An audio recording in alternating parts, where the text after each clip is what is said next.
Eh, la neurociencia puede tener aplicación, y por eso estamos un poco aquí reunidos, ¿no? Para intentar comprender el cerebro del consumidor. ¿Bajo qué lógica, no? Si comprendemos el cerebro del consumidor, podemos, desde el punto de vista de la estrategia de venta, crearle una realidad perceptiva y emotiva al paciente para poder venderle. ¿Bien? Naturalmente esa es la lógica amplia. Pero también, en definitiva, lo que nos interesa es entender y comprender el cerebro del vendedor. Porque para poder desarrollarme como vendedor, debo entender cuál es mi funcionamiento para sacar lo mejor de mí, para poder desarrollar mejor mi capacidad de resolución de problemas, etcétera, etcétera, ¿no? Entonces, la neurociencia en este caso tiene cabida en esos dos componentes. No solamente en el cerebro del comprador, sino que también en el cerebro del vendedor. No solamente en el cerebro del paciente, sino también del terapeuta. Y bueno, eso ya fundamenta y justifica la transferencia del conocimiento de la neurociencia a ambos campos, ¿no? Al campo del servicio profesional sanitario como el de la venta comercial, por ejemplo.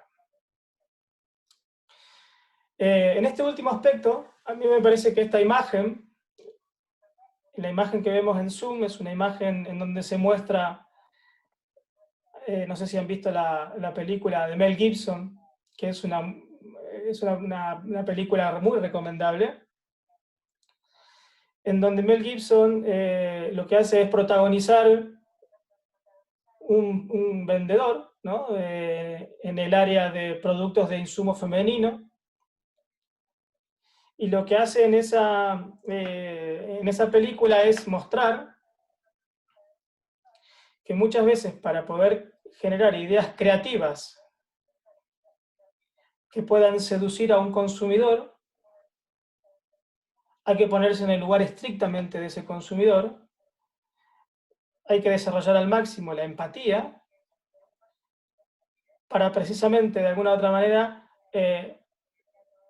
intentar intuir qué es lo que siente ese individuo y cuáles son sus debilidades. A partir de esa debilidad es cuando el vendedor lo que hace es ofrecer, como si fuera un encaje recíproco, básicamente lo que el paciente y el comprador está buscando, ¿no? Profundamente. Esa sería un poco la receta infalible. En esta película, Mel Gibson lo que hace es, y se la recomiendo porque es inspiradora, a través de un accidente que tiene eléctrico, él adquiere la capacidad de escuchar los pensamientos de las mujeres con las cuales se cruza. Entonces, a medida de que las mujeres le van cantando sus intimidades, él va creando spots publicitarios en esa dirección. Lo interesante es que no solamente él podía intuir lo que esas mujeres estaban pensando profundamente, sino que también podía escuchar lo que las propias mujeres no sabían de ellas mismas. Entonces su antídoto era aún más eficaz. Se las recomiendo sobre todo a los que trabajan en venta, porque bueno, esto es básicamente en términos técnicos, a modo de parodia, un ejemplo extremo de cuando uno empatiza con el otro, ¿no? Cuando uno empatiza con el otro, se personifica en la otra persona, y esto puede dar lugar a un acceso a los aspectos más privados, más íntimos. Y así la lectura es, por supuesto, mucho más profunda, ¿no? Yo creo que este es un gran secreto que conviene contemplarlo para desarrollarlo y poder aplicarlo. Afortunadamente nuestro cerebro está muy capacitado y preparado para eso. Yo quiero matizar brevemente. En este momento la empatía es una palabra bastante de moda, ¿no? Y lo que más se conoce de la empatía tiene tinte humanístico, ¿no? O sea, básicamente lo que nosotros creemos que es la empatía es ponerse en el lugar del que sufre para poder entenderlo.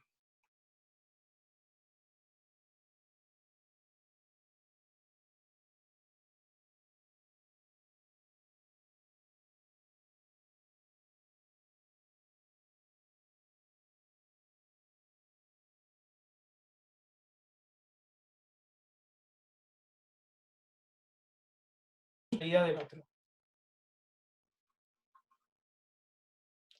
¿Me escuchás, Ariel? ¿Me Sí, yo escuchan te ahí escucho, en Zoom? yo te escucho bien, ¿eh? Vale. Ahí se restauró Instagram. Perdón, pero se había ido Instagram, ahora lo seguimos. Bien, ¿por qué es tan importante esto, no? Yo creo que la mayoría de la gente en ventas sabe y conoce estadísticas acerca de hasta dónde funcionan las encuestas de los clientes, ¿no? Pero yo creo que esas encuestas que hablan de que en realidad no son tan efectivas, tienen mucho de cierto, ¿no? Y esto tiene una razón de ser muy clara. ¿Cuál es? La pregunta es, en términos de consumo, ¿cuánta gente realmente puede decir que sabe por qué consume? ¿Bien? La mayoría de la gente, probablemente, no digo todas, ¿sí? Pero probablemente no sepa por qué consume. ¿Bien? Desde los aspectos más profundos me refiero, ¿no? Sí, claro está que tiene muchos argumentos, querés saberlo, y eso muchas veces, ese argumento muchas veces más que nada lo que hacen es justificar las acciones, ¿no? ¿No? Porque lo necesito. ¿Por qué compraste esto? Porque lo necesito. Yo siempre cuento un ejemplo muy contundente. Yo me dedico a la docencia hace mucho tiempo y mi grupo de compañeros docentes, el 90% tiene Macintosh, ¿no? Todos tienen Apple. Y la argumentación generalmente que se da de poder de obtener esta marca, que cuesta el doble o el doble o el triple de las otras, es porque la Apple ofrece más prestaciones. Aunque bueno, todos sabemos muy bien que en realidad para diseñar un PowerPoint y para exponer no hace falta tanta tecnología, ¿no? Otra cosa es si eres diseñador y te dedicas y tienes programas específicos, ¿no? Pero entonces la mayoría de la gente se justifica en razones que no son reales y probablemente el hecho de comprar Apple no tenga que ver con una practicidad, con una prestación de lo que se consume, sino diría que yo la mayoría de las veces es una cuestión de pertenecer, ¿no? O sea, no es lo mismo abrir un ordenador y mostrar un Apple que mostrar un Lenovo, ¿no? Desde el punto de vista social. Entonces muchas veces la gente a veces no sabe realmente la razón fundamental del por qué lo hace, sabe muy bien cómo justificarlo, y muchas veces no sabe realmente por qué consume, porque las razones son mucho más primitivas, mucho más emocionales. ¿Sí? El pertenecer a un estrato social no tiene que ver muchas veces con una elección. tiene que ver con una situación de supervivencia, ¿no? Y eso es primitivo. Y la mayoría de las veces el cerebro actúa de esa forma, no bajo aspectos racionales. Si fuera a través de aspectos racionales, yo compraría un ordenador que realmente me dé las prestaciones que necesite y poco más. No necesitaría gastar el doble, por ejemplo, ¿no? Esto es un ejemplo de que en realidad muchas veces las encuestas no funcionan del todo, porque cuando la gente rellena las encuestas, contesta en función de lo que entiende de sus argumentos a la hora de consumir. Muchas veces no lo sabe. Entonces eso crea un sesgo de interpretación del cliente o del paciente. Muchas veces los pacientes vienen sin querer realmente resolver sus problemas, nos muestran que en realidad quieren hacerlo, pero a mediano o largo plazo nos damos cuenta que en realidad necesitan recetas paliativas y no resolutivas. Por eso es que estamos más o menos en la misma línea, ¿no? Por lo tanto, la pregunta es, si el paciente sin mala intención no es sincero del todo, ¿bien? ¿Cómo hacemos, de alguna u otra manera, a extraer datos que nos sean útiles para diseñar nuestras estrategias de abordaje? Y yo creo que la clave está un poco en esta palabra, ¿no? Que es la interpretación. Esta interpretación tiene un variopinto, ¿no?, de aspectos. Un canal que utilizamos habitualmente para poder interpretar a una persona es el canal verbal, ¿no? Claramente. O sea, yo ejecuto preguntas, obtengo respuestas, hay preguntas abiertas, preguntas cerradas, preguntas condicionantes, etcétera, etcétera. Ese es un canal de comunicación. Pero también sabemos muy bien de que hay otros canales de comunicación, como por ejemplo los canales no verbales. Hay una diferencia entre uno y otro desde el punto de vista cerebral. La comunicación verbal es una comunicación basada mucho más en aspectos racionales. ¿Sí? Yo tengo que pensar la estrategia de cómo formular la frase, qué es lo que quiero contar y qué es lo que quiero obtener. Probablemente esos aspectos estén mucho más relacionados con los aspectos más lógicos de pensamiento. El otro canal, el intuitivo, el de comunicación no verbal, que lo puedo desarrollar tanto incluso como la comunicación verbal, pero hay que ejercitarlo, es también un canal muy potente para interpretar el lenguaje no verbal de la persona con la cual interactúo. Claro, por supuesto que esto puede ser más o menos complejo, ¿no? Si yo tengo un personaje como el que estoy mostrando en Zoom, ¿no?, que es el señor Donald Trump, con diferentes expresiones faciales, la complejidad puede ser muy distinta a la comunicación que yo pueda tener con mi pareja, mi esposa, mis hijos, ¿no? Pero en definitiva el cerebro está preparado para poder atender a las dos instancias. Tanto a la persona conocida y con la cual me he criado, como a la persona desconocida y siniestra. Muchas veces se trata de poner un ejercicio, cosa que muchas veces no hacemos. ¿Por qué no lo hacemos? Porque nos resulta probablemente más cómodo y habitual utilizar un canal como el lenguaje verbal, ¿no?, de forma prioritaria. Y yo creo que hay muestras de sobra de que no es el canal más efectivo para hacer una correcta interpretación. Si no, no tendríamos los fallos que tenemos a la hora de elegir nuestra clase dirigencial, ¿no? Bueno, es un tema para otro debate. ¿Cuál es el dispositivo cerebral que tenemos todos y cada uno de nosotros que nos permite interpretar, decodificar la comunicación no verbal? Bueno, tenemos un sistema de neuronas en espejo que les llaman, ¿no? Que ahora voy a explicar un poco cómo funcionan. Pero se cree que estas neuronas en espejos significan la base, ¿no?, de nuestro cerebro social. Significa la base de nuestras culturas, de nuestros aprendizajes miméticos.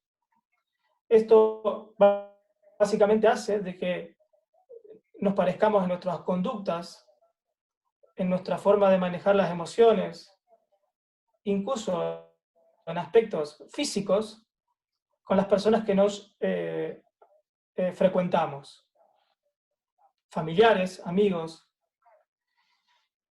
Incluso se está hablando de que estas neuronas espejos tienen tanta potencia que hasta los perros se parecen a los dueños, ¿no? Yo os pongo una imagen ahí en Zoom de un señor que se parece a su perro o viceversa. Y parece ser que la base de que esto suceda, si es que se puede comprobar precisamente, son las neuronas en espejos, ¿no?, que tiene tal potencia de generar prácticamente una simbiosis y desarrollar paralelamente dos personas de una forma muy similar. Bien, ¿cómo nace esto? Bueno, hay un señor llamado Giacomo Rizzolatti, que es un científico, es un neurocientífico italiano, que estaba trabajando con un mono, con su equipo de trabajo, y el mono estaba en un escáner cerebral. El escáner cerebral es una resonancia magnética, ¿no?, en donde se registra la actividad del cerebro, que se utiliza mucho en neurociencia cognitiva, ¿no?, para ver qué pasa con las áreas cerebrales, cuáles se activan, cuáles se desactivan, cuando se da lugar a una conducta, a una acción. Bien, ¿qué se dieron cuenta? Cuando el mono voy a usar un término español, perdonen los latinos, ¿no? Iba a coger una banana, iba a tomar una banana, lo que hacía es activar una serie de neuronas en el cerebro, ¿no?, que son las que se activaban para dar lugar a esa acción. Bien, en un momento se toman un recreo los científicos, un recreo los científicos, pero dejan al animal, ¿no?, con el resonador magnético funcionando. Uno de los científicos coge una banana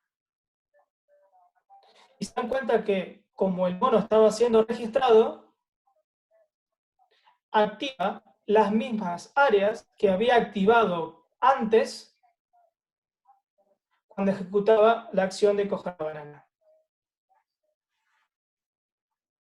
¿Qué es lo que se dieron cuenta? De que nuestro cerebro tiene la capacidad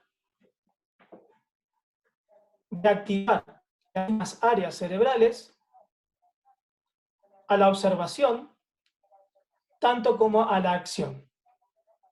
Es decir, nosotros tenemos un dispositivo cerebral que permite hacer una copia directa de lo que observamos como si lo estuviéramos haciendo. Y parece ser que esa es la base de nuestra capacidad de interpretar al otro, de la capacidad de poder interpretar al otro como si el otro fuéramos nosotros, ¿no? Por eso es que muchas veces encontramos a una persona, ¿sí?, y muy rápidamente, este sistema es mucho más rápido que el racionamiento, tenemos una impresión de cómo es esa persona. Y muchas veces no fallamos. ¿Por qué? Porque este mecanismo, ¿sí?, es mucho más primitivo y sofisticado que el razonamiento lógico. Lo que pasa es que lo hemos descartado desde hace mucho tiempo por nuestra herencia, ¿no? Basada en el racionalismo, en donde muchos científicos y filósofos nos han hecho convencer de que el razonamiento es por sobre todas las cosas la razón de la existencia, ¿no? Pero bueno, estos cabos sueltos conviene que los tratemos a tiempo y forma. Germán, ¿te puedo Fíjense, frenar y hacer algunas consultas que me fueron surgiendo? sí, Yo lo primero que se me viene a la mente cuando, si querés pasar a la anterior, a la del mono, con la banana, ahí vos hablabas de espejo y que eso genera empatía y obviamente te acerca más a una persona. Si lo pienso del lado de ventas, mi razonamiento siempre es pensando en el consumidor. ¿Está bien ponerse en el lugar del otro bajo las mismas acciones? O este mensaje de que en venta siempre te dicen que los 2 o 3 primeros minutos, como la presentación y el primer mensaje que le das al cliente, es el que más le llega al cliente? ¿O que le queda marcado un poco para adelante en el resto de la charla? sí, sí, absolutamente. Absolutamente. Se trata un poco de esto, ¿no?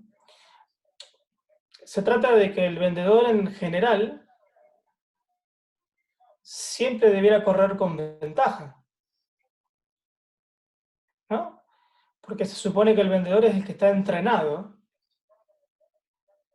el que conoce previamente las variables y los condicionantes y que tiene el repertorio para poder resolver la situación. Muchas veces no se resuelven estas situaciones porque el vendedor, incluso también a los profesionales de la salud, no están entrenados como para poder prever y leer detalles que pueden cambiar la dirección de la entrevista. Pero sin lugar a dudas de que ese primer encuentro, y por una cuestión primitiva,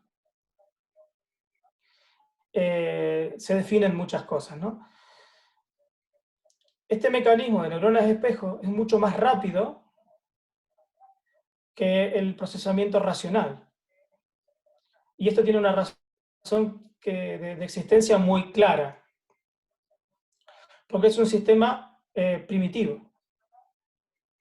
Y cuando hablamos de primates, o cuando hablamos de mamíferos, y cuando hablamos de una ley,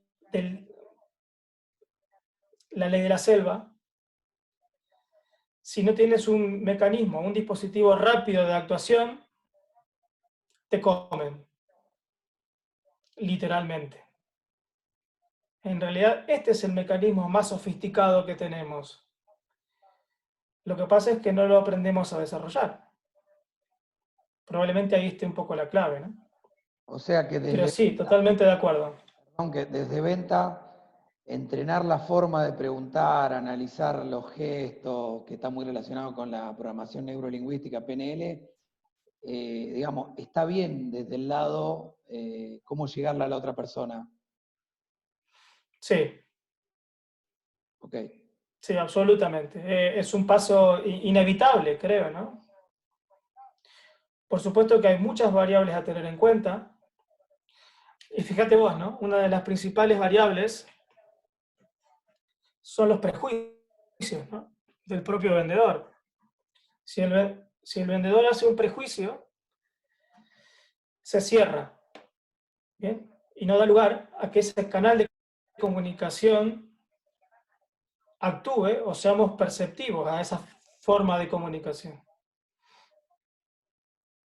¿De acuerdo? Esto es interesante. Ahora voy a mostrar algunos estudios, ¿no? Incluso relacionado no solamente con el tema ventas, sino con el deporte. Esto está extremadamente desarrollado en el deporte. ¿Por qué? Porque el deporte se acerca mucho más a una instancia primitiva, ¿sí? Que por ejemplo estos vínculos que estamos estableciendo, ¿no? Y todo corre mucho más rápido muchas veces, ¿no? Que el tiempo de una hora de entrevista con un paciente en donde vos podés ir y venir.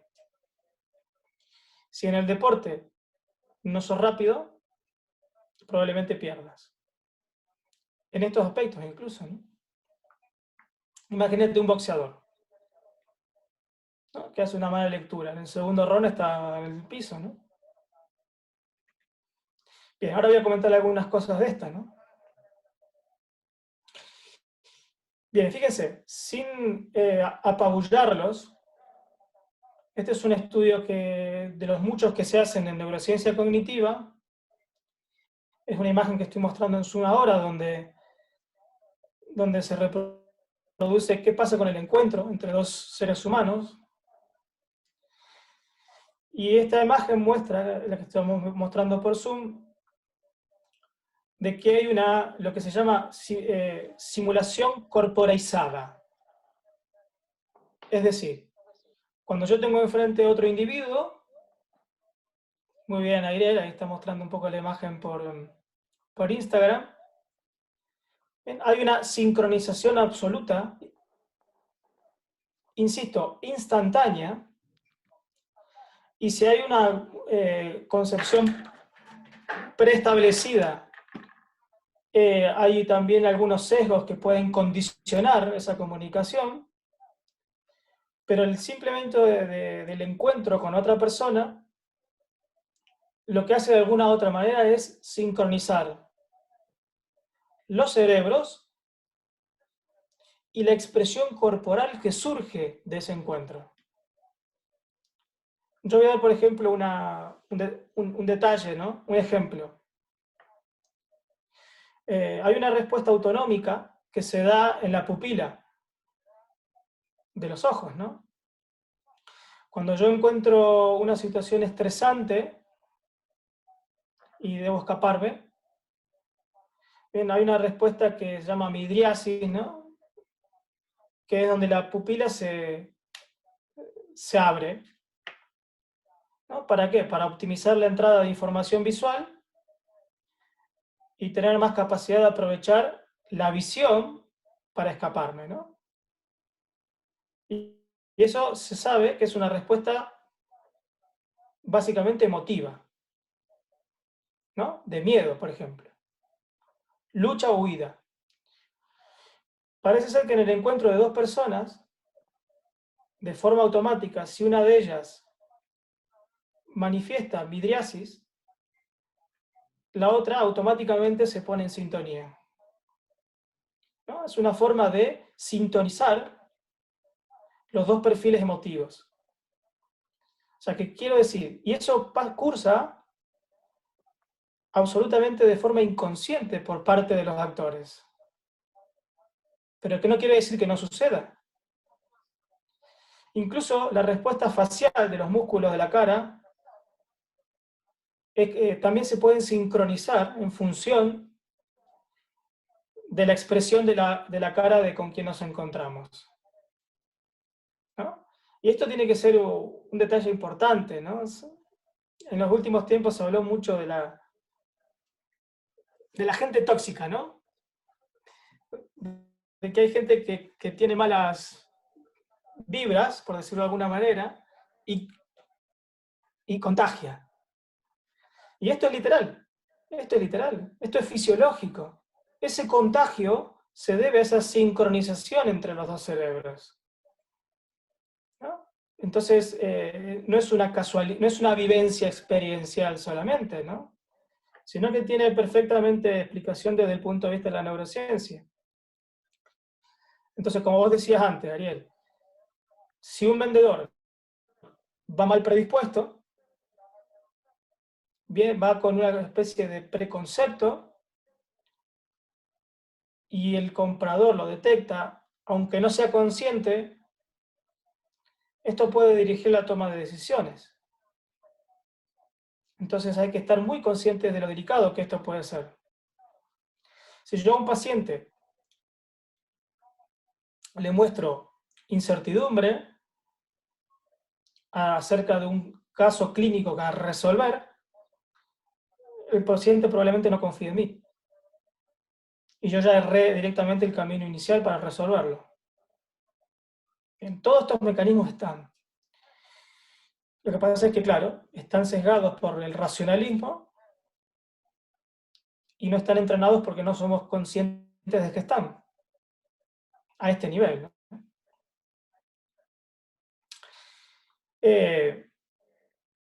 Bueno, fíjense, este es el recorrido de nuestra visión cuando vemos un gesto. O sea, todo este tipo de información que estoy mencionando surge del estudio del sistema visual, ¿no? Mucho de lo que estamos comentando son aspectos relacionados con el sistema visual.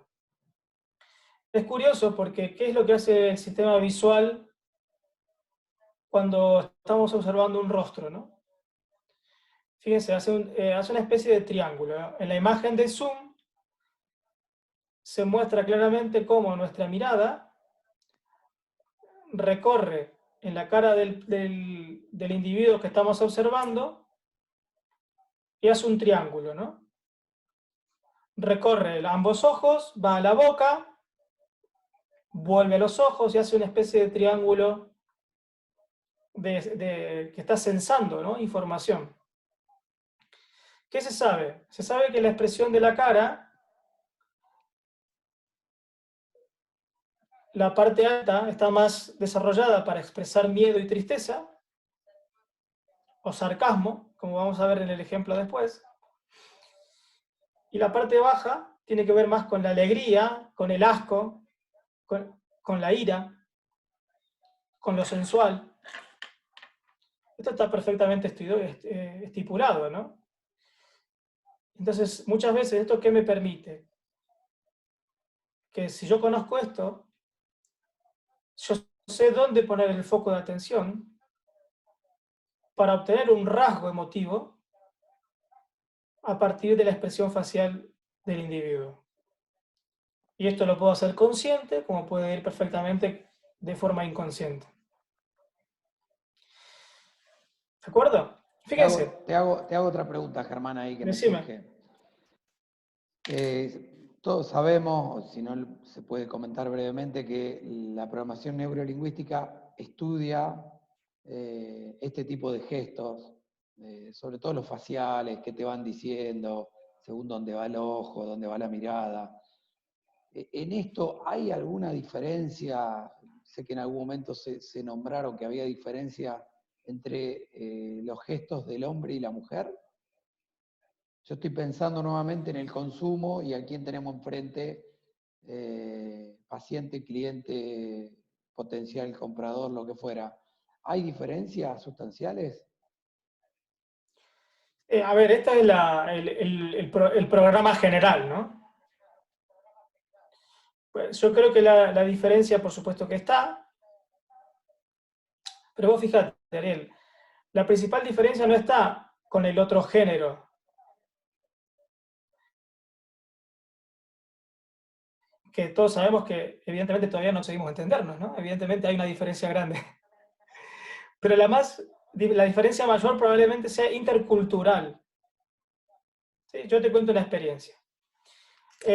Yo me desarrollé durante más de 10 años clínicamente en Argentina. Una de las primeras diferencias que encuentro cuando me vine a España tuvo que ver con eso. ¿Bien? Mi eficacia a la hora de entrevistar y a la hora de la terapéutica no era como la que tenía en Argentina. ¿Por qué? Porque tuve que recodificar no solamente el lenguaje verbal, sino la forma de comunicarme con una cultura que tiene similitudes, pero tiene muchas diferencias. ¿no? Por eso es que esto, si bien se puede, en este discurso, estamos hablando de una manera simplificada y reduccionista, esto es mucho más complejo y requiere no solamente conocer de neurociencia, sino tener cultura general, ¿no?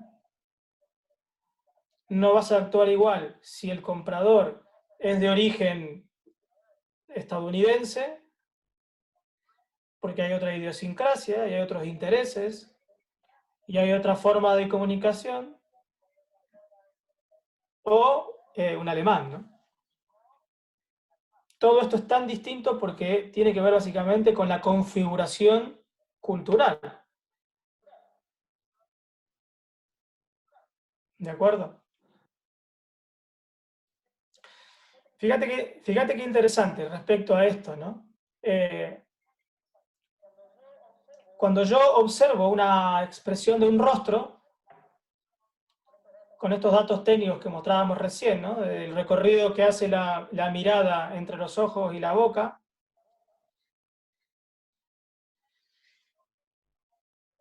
en esta imagen del medio, vemos en azul, ¿qué es lo que vemos? Que cuando yo observo que una persona se ríe, en mi cerebro se activan las áreas como si yo me estuviera riendo. ¿Bien? Vamos un poquito más allá. Si yo me estoy imaginando que me estoy riendo,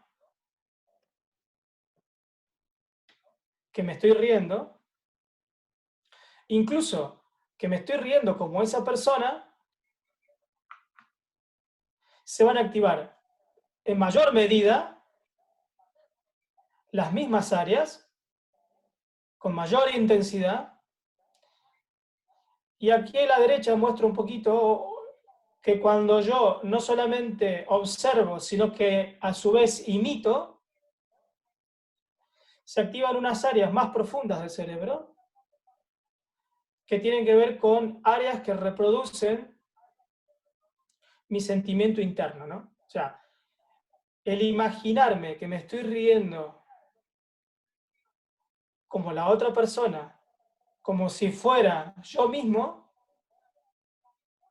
activan áreas del cerebro que pertenecen a lo que se llama sí mismo, ¿no? En el cerebro, es decir, a las áreas que vendrían a ser un poco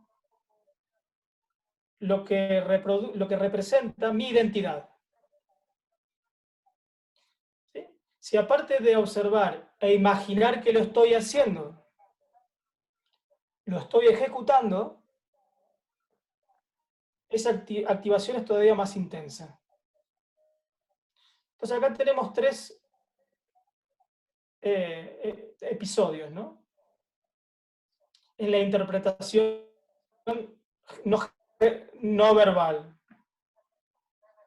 La observación, la imaginación de la observación y la ejecución. ¿Qué me podría permitir el ejercicio de estas tres instancias de forma repetitiva? ¿No? Probablemente algo que hacen muy bien los actores, ¿no? Fíjense, este es Leonardo DiCaprio. A algunos les puede gustar más o menos.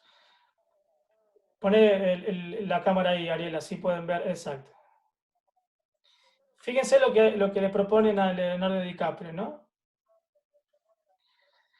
Le proponen, porque lo hace muy bien, copiar el gesto tan particular de Jack Nicholson,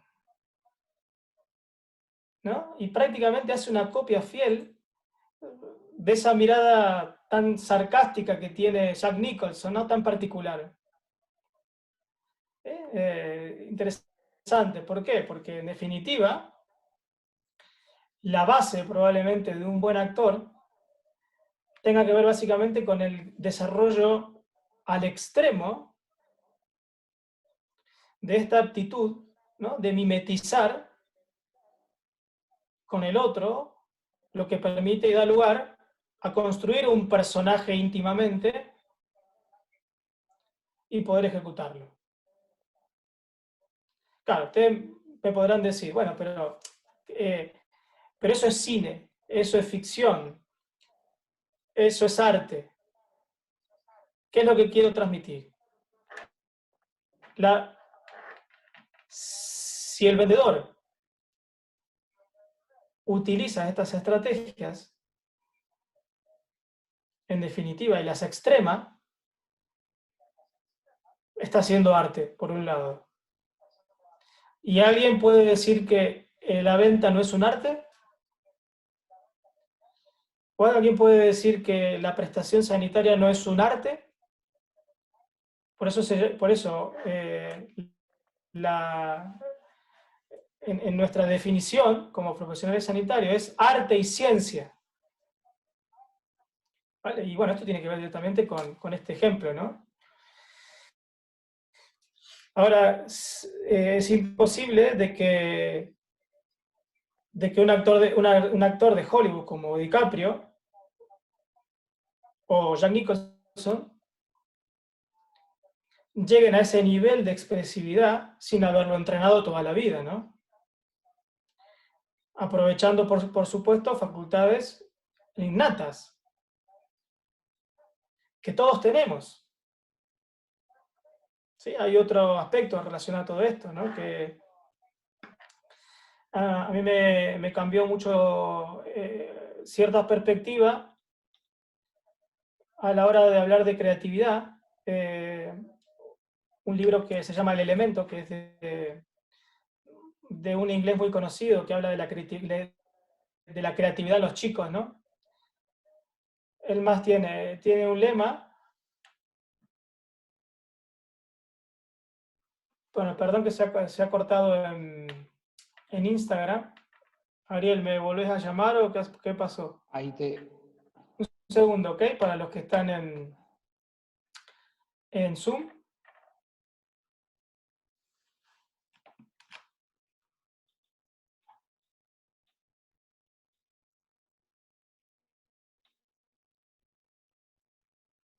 Estoy esperando, ahí estamos.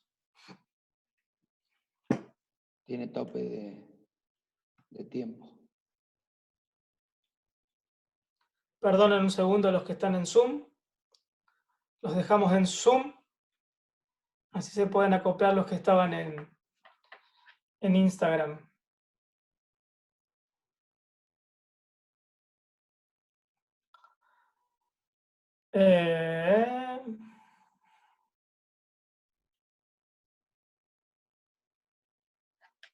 No. Nos va a convenir pasarle directamente la clave de Zoom, que queda en algunos lugares, para que pasen los de Instagram. Yo si querés seguir, yo ahora Bueno, le seguimos por acá, Ariel. paso la clave para que se conecten.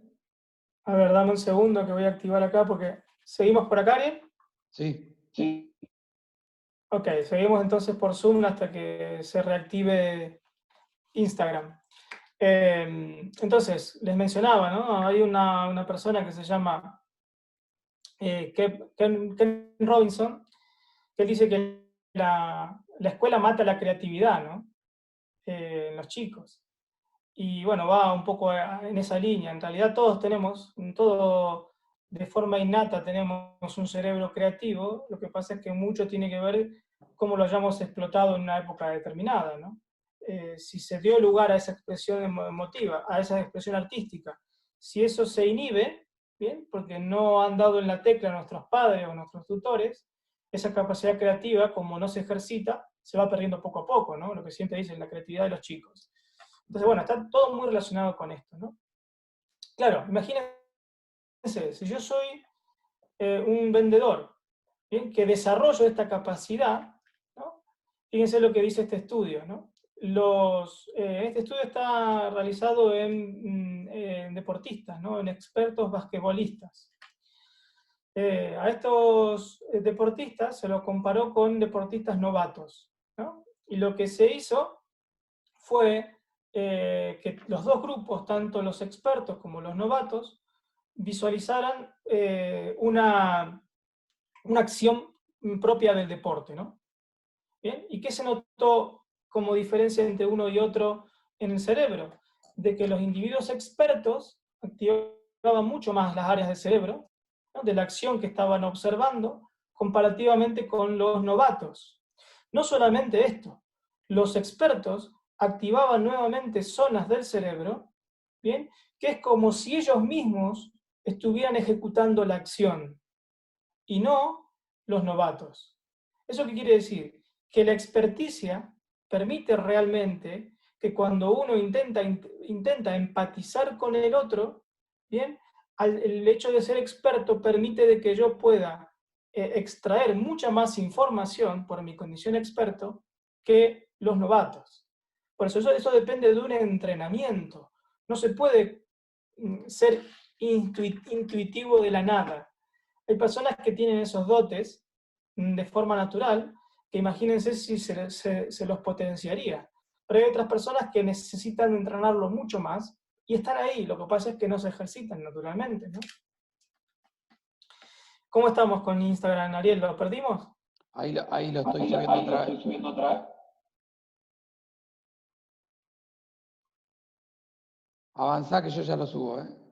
Bueno, bien, yo voy a poner un ejemplo, ¿no?, que siempre me ha quedado dando vuelta. Este es el gol mítico de Maradona, y uno de los goles de Messi, ¿no? La pregunta es, en realidad, si tanta similitud es una cuestión de coincidencia, ¿bien?, o esa similitud no es una coincidencia, sino que es el desarrollo, ¿no?, de esta capacidad, ¿no?, de poder mimetizar con una acción, ¿no?, llevarla a la imaginación y llevarla a la ejecución, ¿no? Yo creo que no hay dudas de que de alguna manera hay algo de esta copia fiel de un ejercicio y otro que tiene que ver con ese ejercicio de observar, imitar y ejecutar.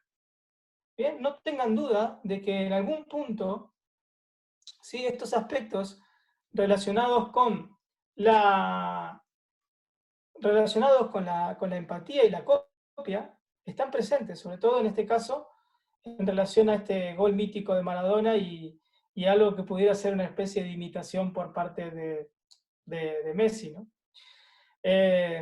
Bien, para cerrar un poco este segmento, ¿no? Probablemente el Perdón, segmento... Germán, si querés, ahí se puede subir en vivo, ponés para buscar a especialista en venta y lo subimos, que me están preguntando. Para que... Decime qué hago. Bien. Entra al Instagram y subite a la transmisión en vivo y yo te doy OK y así ya queda grabando. Ok. Ok, listo, ya está. Bien, a mí, eso es. Ya está. Bien, aquí estamos otra vez. Perdonen el fallo técnico. Cuando hagamos contrato con la BBC, estos errores no, no van a estar, ¿o no, Ariel? No pasa eso. Puede fallar, decía Tuzán. Sí, sí. Pero bueno, todo depende del sponsor, ¿no? Sí, Si sí. alguien tiene alguna llegada a la BBC y lo quiere hacer por esa vía, no hay problema. Bien, entonces, para cerrar un poco esta idea, ¿no?, que es larga, es profunda, en realidad podríamos resumir todo esto en estos aspectos, ¿no? Probablemente el secreto de nuestra actuación tenga que ver con intentar, a través de todas estas variables, ¿no?, y variantes, manipular la realidad emocional y perceptiva para crear el estado pretendido del observador, ¿no? O sea, yo creo que la clave está un poco de valerse de todas estas posibilidades interpretativas y comunicativas para precisamente manipular, y esto no tiene que ver con una intencionalidad perversa ni negativa, ¿no? Pero en definitiva, la posibilidad de poder llegar al otro y que el otro haga lo que nosotros pretendemos, tendrá que ver con esto, ¿no? Intentar generar una experiencia única que entre por lo perceptivo y sobre todo, por lo emotivo. Yo siempre en los cursos digo lo mismo, ¿no? Y coincido completamente con vos, Ariel. La primera entrevista es clave. ¿Sí? La captación. Yo pongo siempre el ejemplo que había una vieja publicidad que delata un poco la edad, creo que era de Impulse, el desodorante, y decía, la primera impresión es la que cuenta. Y es Sí, un poco, sí. yo siempre pongo ese ejemplo en los cursos de venta, la primera impresión es la que cuenta. Sí, sí, por eso. Y cada vez más, no tanto del lado presencia, porque hace unos años se hablaba de que el modelo del viejo vendedor era zapatitos lustrados, bien afeitado, una eminencia. Hoy no es solo de ese aspecto, o sea, hoy esos aspectos pasan a pesar menos, no digo que haya que ir un desastre, pero pesan menos, sino la empatía que genera en los primeros 5 minutos. Sí, Ariel, y dependerá de quién vas a visitar. Por supuesto. O sea, no es lo mismo que vayas a visitar a un ejecutivo o que vayas a visitar a un adolescente, a alguien que se dedique no sé, a la música, ¿no? No, no, por supuesto, la misma sintonía.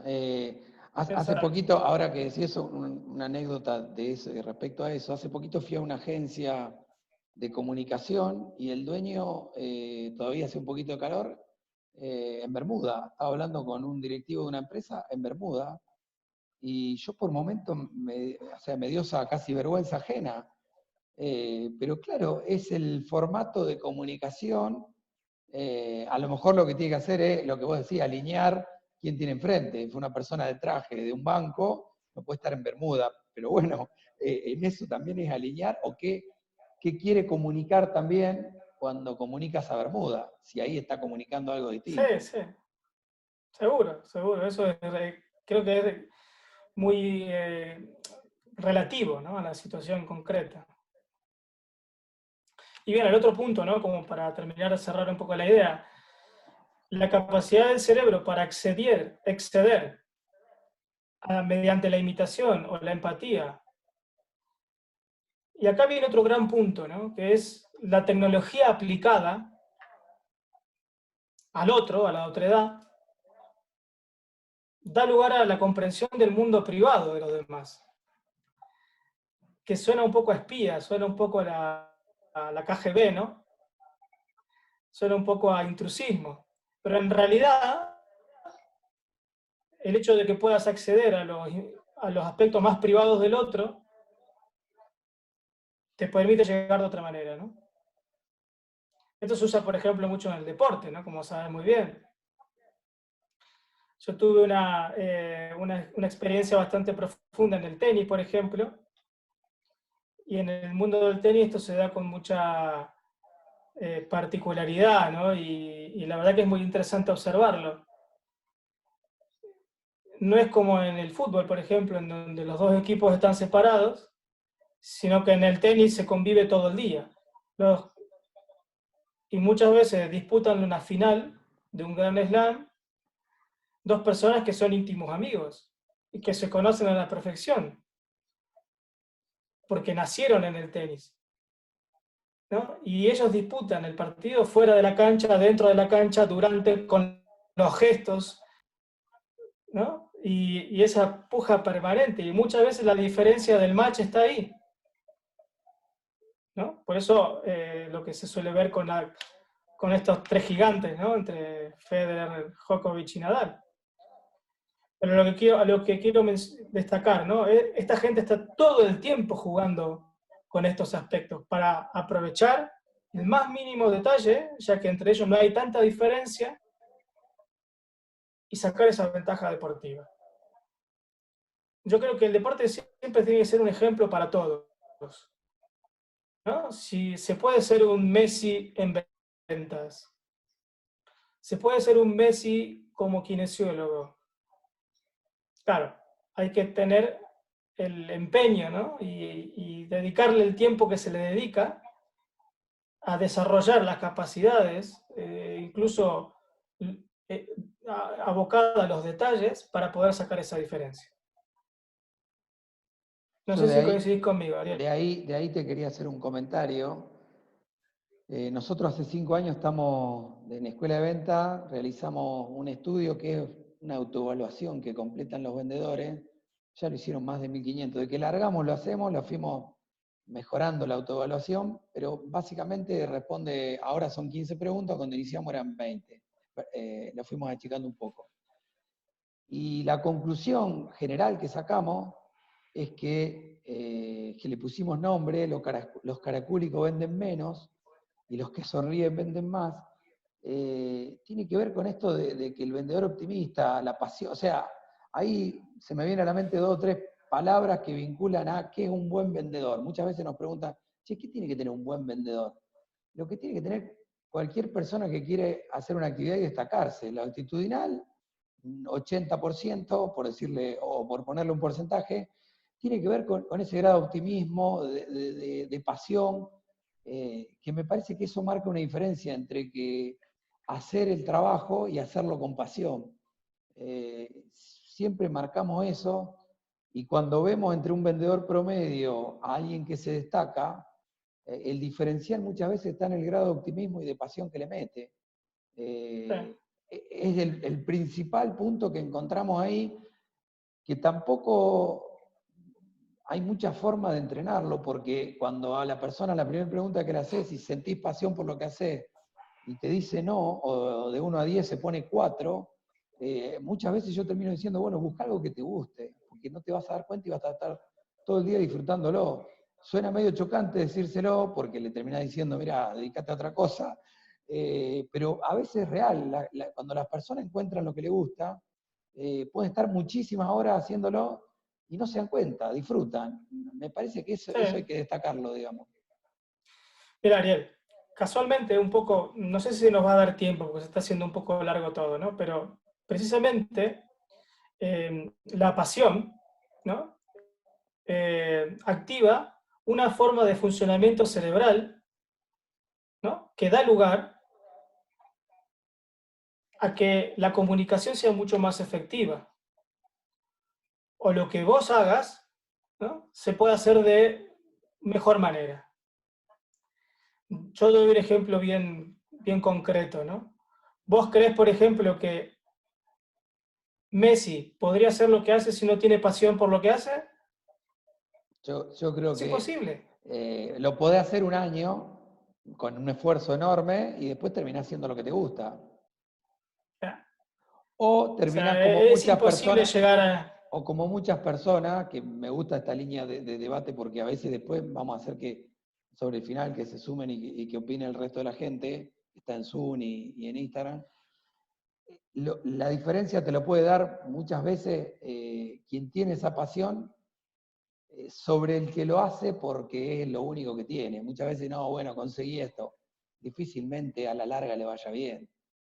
O termina frustrado. Claro, sí. Yo te anticipo algo que no nos va a dar lugar a trabajar, pero el cerebro, ¿no? El cerebro tiene un modo de funcionamiento, que te lo comentaba en algún momento, Ariel, que se llama modo por defecto, Sí.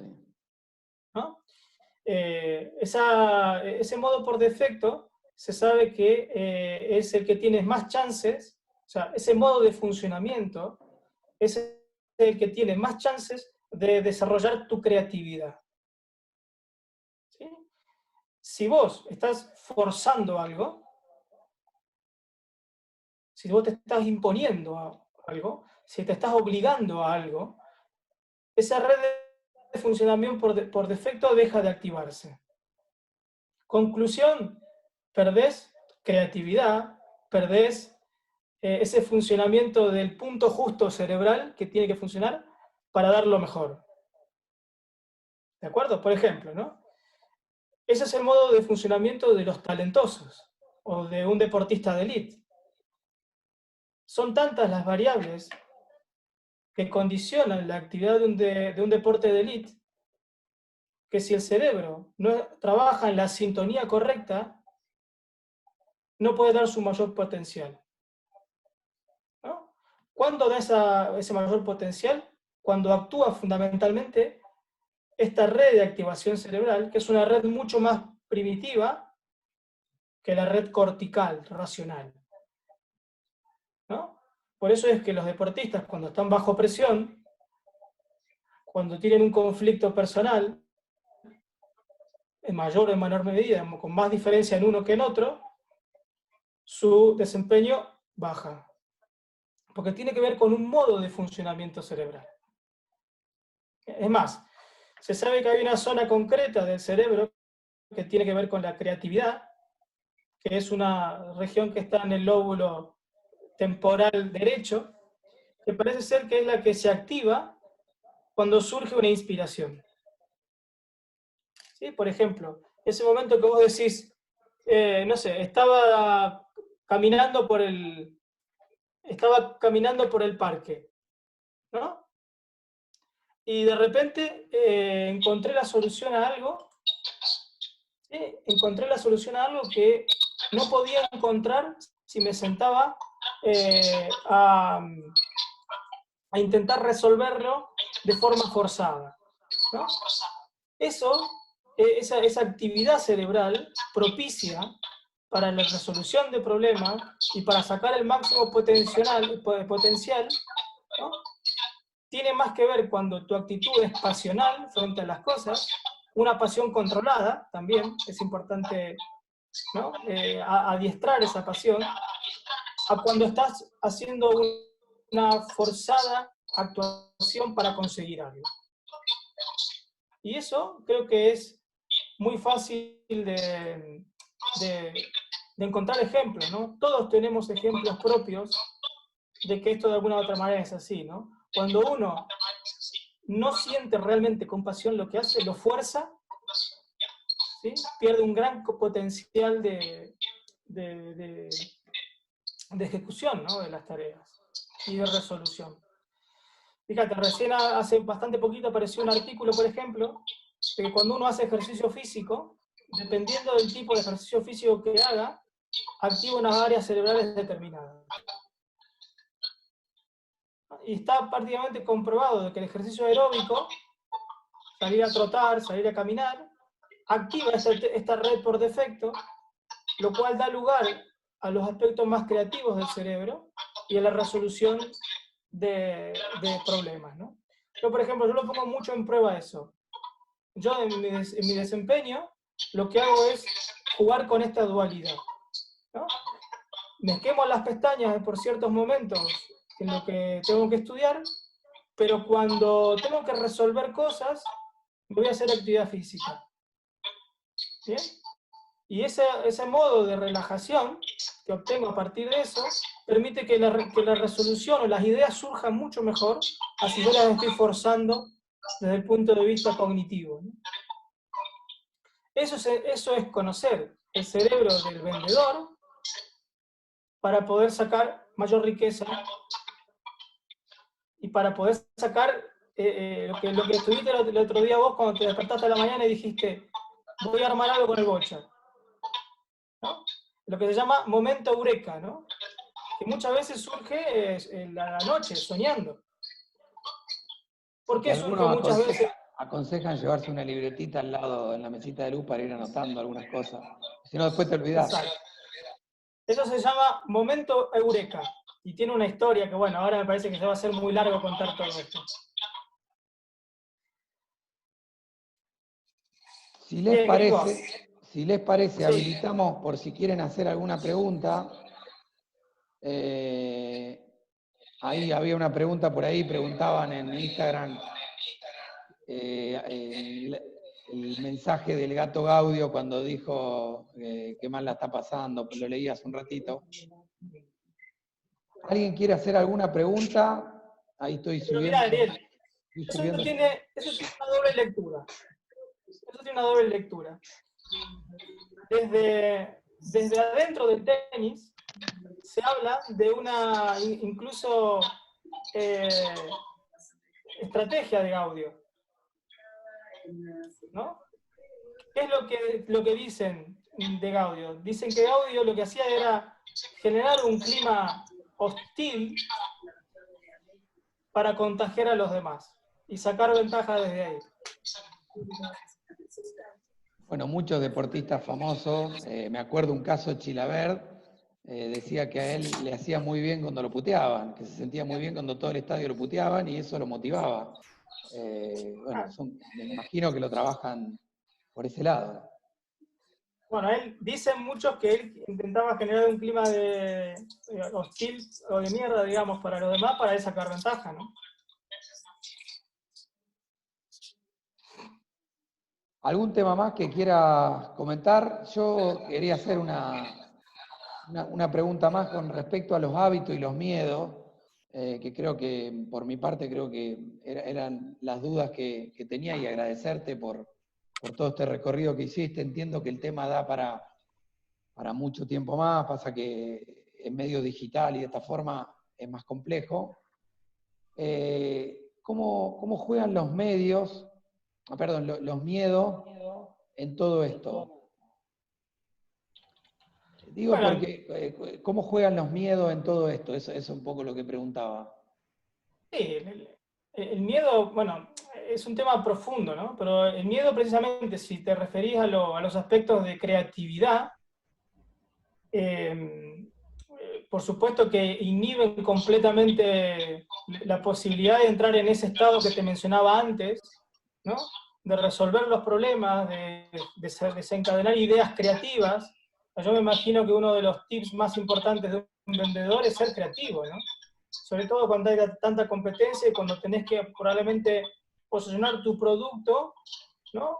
Frente a muchos similares. Entonces, en un spot publicitario, si no tenés creatividad, vas muerto.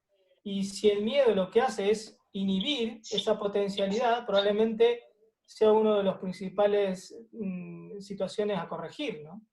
Entonces, bueno, es un tema interesante. Desde el punto de vista cerebral, el miedo equivale a estrés, ¿no? El estrés equivale a que todos estos mecanismos que facilitan la creatividad estén perfectamente condicionados. Ahí te transmito una pregunta que hace Augusto. ¿Es cierto que los baños de los supermercados y casinos tienen a la vista? Entiendo que Pará, son...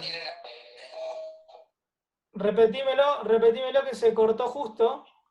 Repetímelo. Se me pasó la consulta, se fue, pero decía si es cierto que los baños de los supermercados y los casinos tienen a la vista cuando estás orinando alguna publicidad o algo para que recuerdes, porque estás en un momento de inspiración. Entendí que era esa la pregunta. Bueno, es posible, ¿no? Es posible, porque, digamos, fíjate, ahí es importante. Fíjate qué curioso, ¿no? Qué curioso. Es una situación bastante compleja de analizar, pero interesante, ¿no?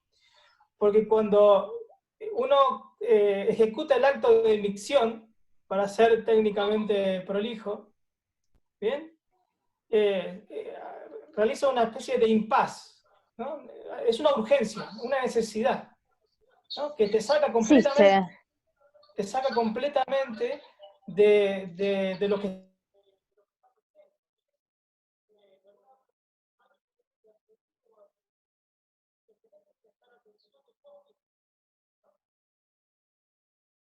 funciona vos mismos y abstraerte,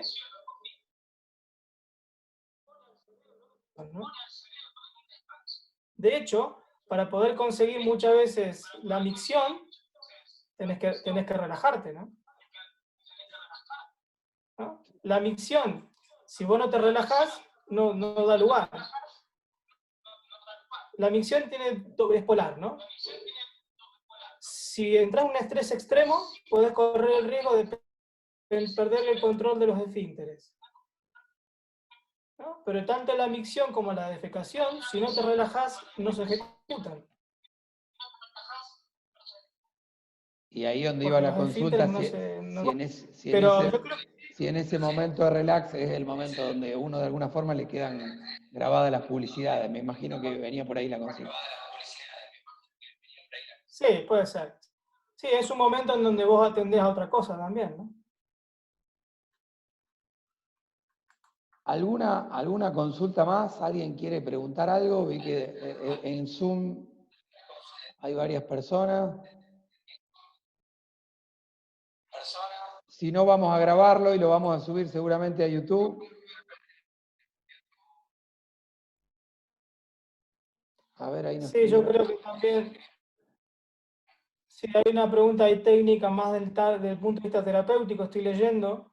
Sí, nos dice desde el punto de vista de neurociencia, qué se dice sobre el dolor, en el sentido que un problema o una patología va a ser dolorosa o no. Ignacio nos pregunta. Bueno, es un tema amplio, ¿no? Pero bueno, precisamente para hacer algún condimento del dolor,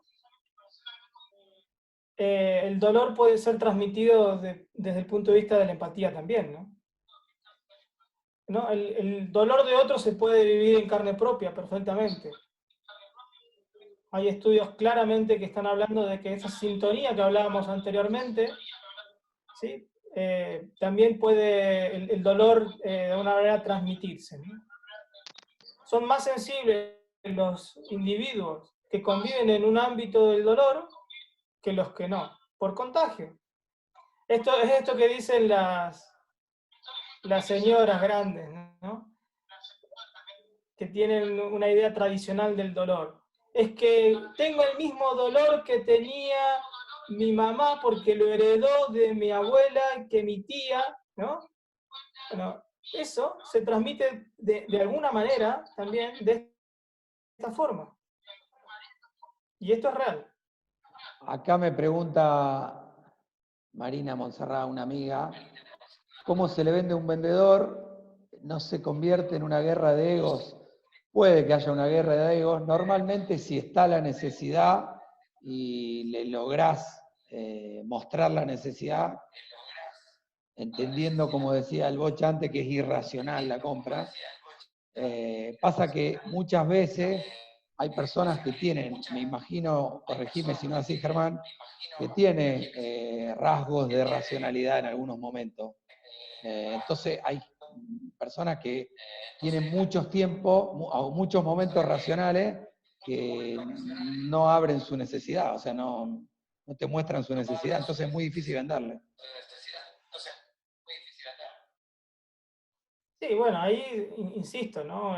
O sea, estos son solamente algunos aspectos, ¿no? Que te permiten desarrollar esa capacidad que nosotros estamos promocionando, ¿no? Nosotros estamos pensando en que como vendedor podés mejorar a partir de entender estos mecanismos, ¿bien? Pero claro, en el momento de la venta, ¿no? Hay un montón de variables que juegan a favor o en contra, ¿no?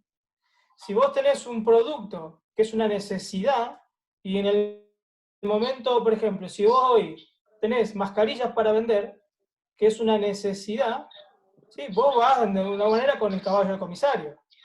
Si justo tenés la suerte en donde las partidas que trajo el gobierno son partidas de mascarillas con fallos, y vos tenés las buenas, no necesitas estos recursos probablemente, se venden solas.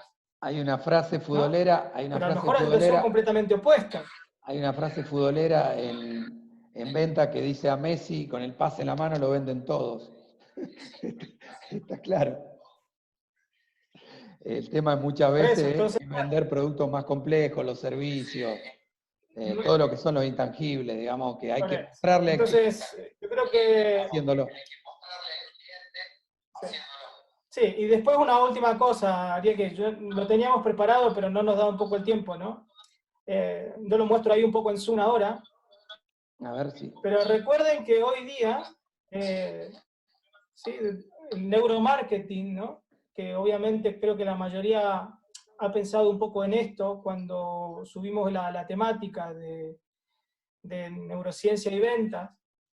La tecnología nos da lugar hoy día a poder extraer datos del consumidor que antes no se tenían o que iban por este canal de la subjetividad, ¿no? Hoy tenemos estos aparatejos que son los electroencefalogramas, las gafas de seguimiento ocular, también aparatos que miden la permeabilidad cutánea para poder detectar aspectos emotivos de los individuos, y esto facilita mucho las cosas, ¿no? Porque esto permite de alguna otra manera ver esa privacidad, pero desde el punto de vista científico de la tecnología, ¿no? Entonces, claro, si vos tenés, aparte de esos recursos artísticos, la tecnología a favor, bueno, ya es muy distinto, ¿no? Yo creo que los paradigmas de venta y de consumo se han modificado mucho en estos últimos tiempos y me parece que la cosa va un poco en esa dirección, ¿no? Y en ese sentido, la neurociencia se ha transformado como una especie de antes y después, ¿no? Porque el estudio del cerebro, fuera del condicionamiento de la subjetividad del individuo, te permite precisamente acceder a la intimidad de cada sujeto, ¿no? Y te permite realmente entender muchas veces por qué consume lo que consume, independientemente del pretexto o la justificación que te esté dando, ¿no? Entonces, por ejemplo, toda esta tecnología que se está aplicando hoy de la neurociencia y neuromarketing es lo que te permite achicar margen de error, ¿no? Sí, Pero bueno, eso creo que nos va a quedar para otra instancia. sí, si querés de ese tema te cuento un poquito. Estados Unidos es, por supuesto, el uno del mundo en marketing. Son los consumidores compulsivos por naturaleza y los que viven haciendo estudios de consumo. Y en ese aspecto de los neurotransmisores están haciendo muchísimos estudios. Y hoy lo que vos decías al inicio, se discute mucho el valor de la encuesta y empiezan a trabajar mucho con neurotransmisores en supermercado, cómo se acelera la palpitación de la mujer o del hombre en el supermercado, en el shopping.